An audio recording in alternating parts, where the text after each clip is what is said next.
सभी साथियों को नमस्कार। साथियों, आज हम जिसका अध्ययन करने वाले हैं उसका नाम है verb pattern. Verb patterns grammar का एक बहुत महत्वपूर्ण पार्ट है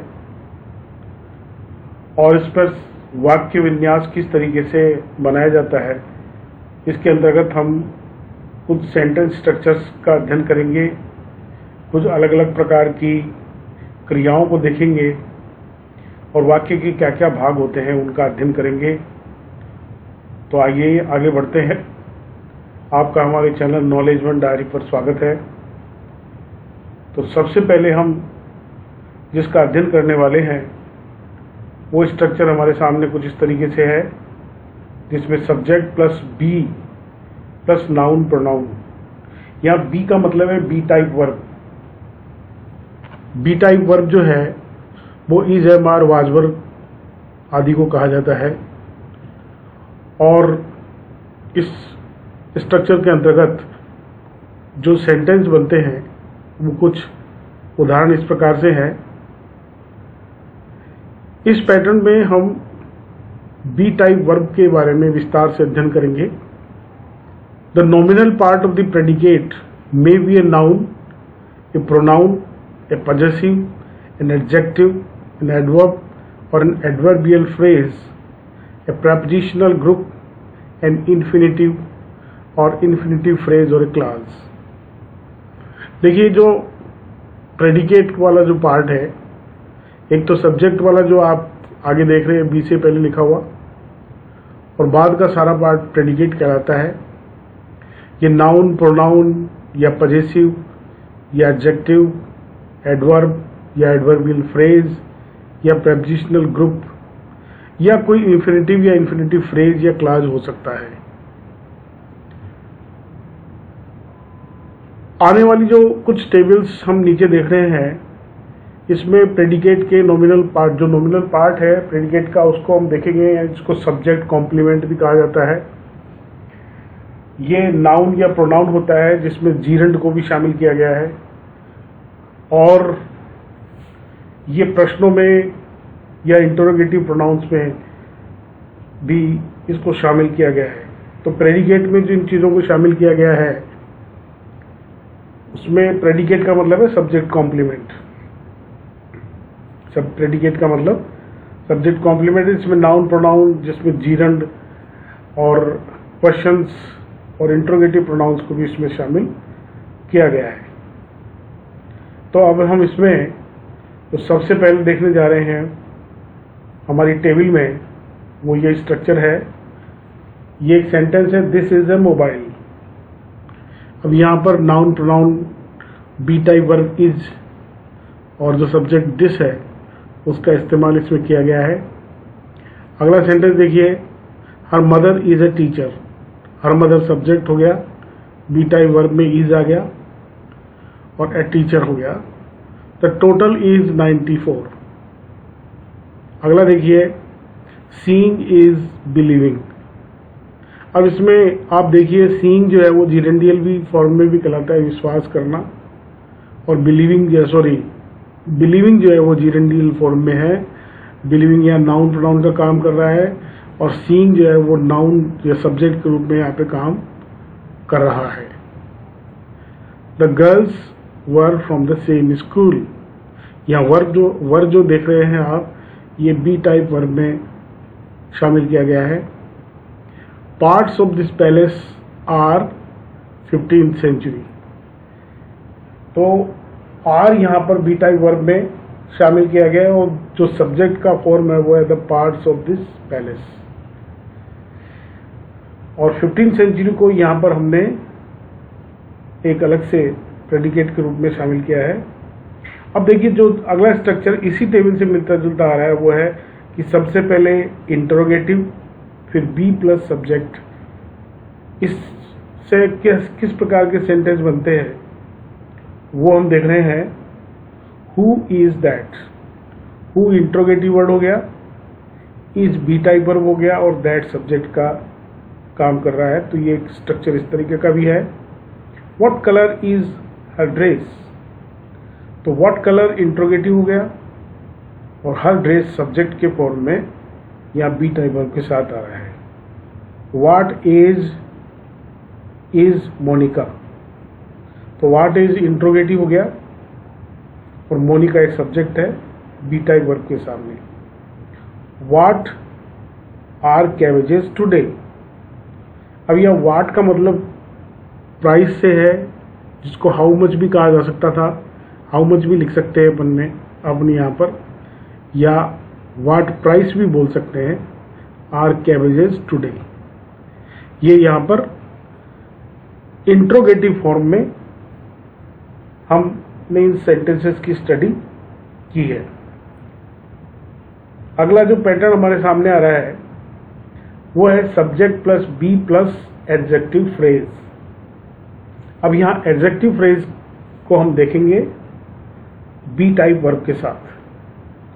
तो देखिए, इट वॉज डार्क, यहाँ वाज जो है वो बी टाइप वर्ब है और डार्क एडजेक्टिव फॉर्म में आ रहा है। We are ready, the children were exhausted, यहाँ एडजेक्टिव बता रहा है exhausted. The picture will be life size, life size adjective phrase हो गया और विल बी जो है वो बी टाइप वर्ब में आ गया। That Hema will refuse is most unlikely, अब देखिए इसमें बी टाइप वर्ब इज है और मोस्ट अनलाइकली एडजेक्टिव फ्रेज हो गया। Is he still alive, alive जो है अब ये इंट्रोगेटिव फॉर्म में है, परंतु ये एडजेक्टिव की बात को यहां पर बता रहा है। Indu was not aware of that, aware of that adjective phrase हो गया और वाज जो है वो बी टाइप वर्ब आ गया। इंदू सब्जेक्ट है ही। The bus is still stopped, stopped adjective form हो गया, इज बी टाइप वर्ब हो गया और द बस जो है वो सब्जेक्ट हो गया। मधु इज इजी, इजी जो है वो एडजेक्टिव हो गया। अब देखिए कि some adjectives in the predicate may be used with at to infinitive, to infinitive के साथ में जो वाक्य का प्रेडिकेट वाला पार्ट होता है उसमें कुछ सब्जेक्ट को, कुछ एडजेक्टिव्स का प्रयोग किया जा सकता है। जैसे देखिए, Madhu is anxious to please, anxious to please जो है वो टू इन्फिनेटिव वाली चीज को बता रहा है। आगे देखिए, सब्जेक्ट प्लस प्रेपोजिशनल ग्रुप, इसको शॉर्ट में पीआरजी भी लिखते हैं। अब इसमें देखिए कि there are prepositional groups which are equivalent to adjectives और पजेसिव प्रोनाउंस, कि प्रेपोजिशनल ग्रुप्स जो हैं वो एडजेक्टिव या पजेसिव प्रोनाउन के समानांतर होते हैं। तो क्या क्या होता है इसमें देखिए, she is in good health, in good health prepositional group हो गया। We were all out of breath, out of breath prepositional हो गया, यानी वी वर ऑल ब्रेथलेस। ये सेंटेंस ऐसे भी हो सकता है। At last he was free, free जो है वो प्रपोजिशनल ग्रुप में शामिल हो गया। एट लास्ट जो है वो फिर के साथ आ गया। The poem is beyond me, यानी too difficult, the poem is too difficult. Beyond me का मतलब बियॉन्ड मी जो है वो प्रपोजिशनल ग्रुप हो गया, ये बहुत ज्यादा कठिन होना। We are not yet out of danger, out of danger prepositional group हो गया, इसका मतलब है कि we are not yet safe. Everything is in good order, in good order prepositional group है। The machine is out of order, out of order जो है वो प्रपोजिशनल ग्रुप हो गया। Subject plus be type verb आप यहाँ पे देख ही रहे हैं। अब देखिए, अब हम बात करेंगे एडवर्बियल एडजंक्ट की। एडवर्बियल एडजंक्ट जो subject plus be type verb में होता है। तो देखते हैं, your wife is here, here adverbial adjunct है जो कि वाक्य की एंड पोजीशन में आ रहा है। The magazine you are looking for is here. फिर एडवर्बियल एडजेक्ट आ गया और इज या बी टाइप वर्ब है और सब्जेक्ट के रूप में the magazine you are looking for हो गया। It is there. अब देयर भी एडवर्बियल एडजेक्ट है। The train is in adverbial adjunct हो गया। The whole scheme is off जो है वो एडवर्बियल एडजेक्ट के रूप में यहाँ पे है। My house is near the bus stand. Near the bus stand adverbial adjunct हो गया। Everything between them was at an end. At an end जो है वो एडवर्बियल एडजेक्ट हो गया है। Was anyone up adverbial adjunct हो गया। अब साथियों इसमें कुछ बातें समझने की है, वो ये है इसी स्ट्रक्चर में कि here and there have usually end position. हमने हियर और देयर जो इन वाक्यों में देखा वो वाक्य के अंत में थे। They may have front position in exclamatory style and there has the strong form. Here और देयर का जो है वो फर्स्ट पोजीशन यानी फ्रंट पोजीशन भी हो सकता है, परंतु ये तभी होगा जब हम इन सेंटेंसेस को एक्सक्लेमेटरी फॉर्म में बताएंगे। और जब हम इनको एक्सक्लेमेटरी फॉर्म में बताएंगे तो इनको स्ट्रॉन्ग फॉर्म में हमें प्रोनाउंस करना होगा। तो here is an example. Here is classmate. ये एक्सक्लेमेटरी सेंटेंस है। क्लासमेट एडवर्बियल एडजेक्ट हो गया। Here is the book you are looking for. अब देखिए हियर का यहां पर फ्रंट पोजीशन दिखाई दे रहा है। There are the others. There यहां पर फ्रंट पोजीशन में आ रहा है एक्सक्लेमेटरी सेंटेंसेस में। There it is.